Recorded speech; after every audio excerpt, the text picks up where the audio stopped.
Our first speaker in the second half is Malini Bartels.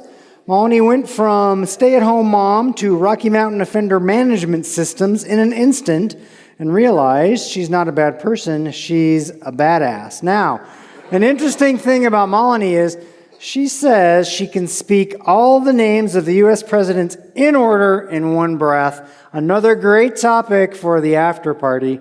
Welcome, Malini.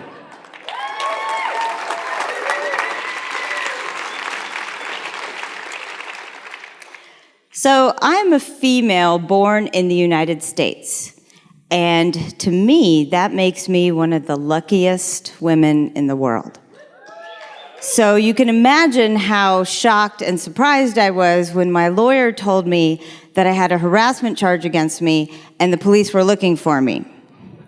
And up until July of 2012, the only police record I had was an album sitting on my shelf and Sting was singing the lead vocals. So I did what any normal person would do. I went to the store, bought a package of underwear, bought a toothbrush, and I never went back home. And luckily, my mentor was with me, and she said, "You're going to stay with me, and you're going to come with me and stay with me in the mountains, and you're going to drive into the burn." And the significance of all this was happening during the Hyde Park fire in 2012. And these are pictures that I took as I was driving into the burn to stay in her home. And she told me that people who have nothing to hide, hide nothing. And so you are going to stand in the light of your own truth, and you are going to understand the significance of that fire.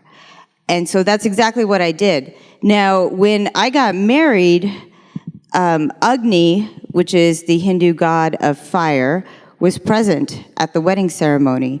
And of all the Vedic gods, Agni, fire, is the most potent and visible form of energy. And you give offerings to Agni. And the great thing about that is it cleanses all things and you can start anew. And so when my lawyer said, okay, you need to take the plea bargain and you need to go on probation, I decided this is going to be my year of enlightenment, and this is the way I was going to look at it. So some people are assigned community service. I was assigned relationship classes. So here I am in this relationship class, and I thought, what the heck am I doing here? And then I thought back to how I managed to get grades, decent grades in college, and that was, for a while, I was trying to befriend the smartest people in the class and sitting with them and getting with them, and I realized that's not working, and it wasn't anything that they were doing. I was just kind of internalizing things. So then I thought, okay, in college, what I did was I found the dumbest person in the room, I sat with them, I learned the material, and then I taught them, and in turn, I was helping them, and I was helping myself. So then I decided, okay, look, I'm in a room full of idiots because we all did something pretty stupid to get us in here. So the first thing I learned on probation was the significance of fire. The second thing was the power of uniformity, because when you go into those classes, you realize you are just like everybody else. And you might have done something like take a phone, or you might have done something like wreck a car, but it doesn't matter. Well, and somewhere in between is the lead singer of Smash Mouth, between those two.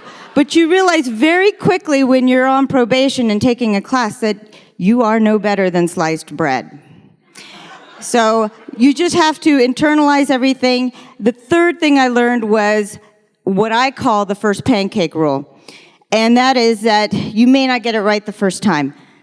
There are people who were there in that class for the second, third time, and sometimes addiction was an issue. And I felt really bad for them, but at the same time, you know, you learn every time that you're there, and you don't necessarily get it right the first time, but think of it as the first pancake. You're seasoning the pan, and then you're going to be awesome and have breakfast. And the fourth thing that I learned was the beauty of helping others.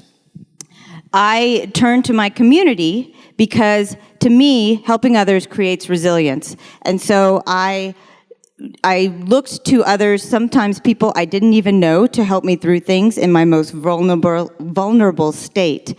And in turn, I felt like a stronger person and was able to help myself. So what I tell people is get out there in your community and do something, and you can actually use your talents and realize that you're not such a bad person. You actually have something to offer, and you can build yourself up that way, relive, and have the strength and the power that you need to survive. So to my community, I want to say thank you, because at a time when I truly had nothing, you made me feel rich. Thank you.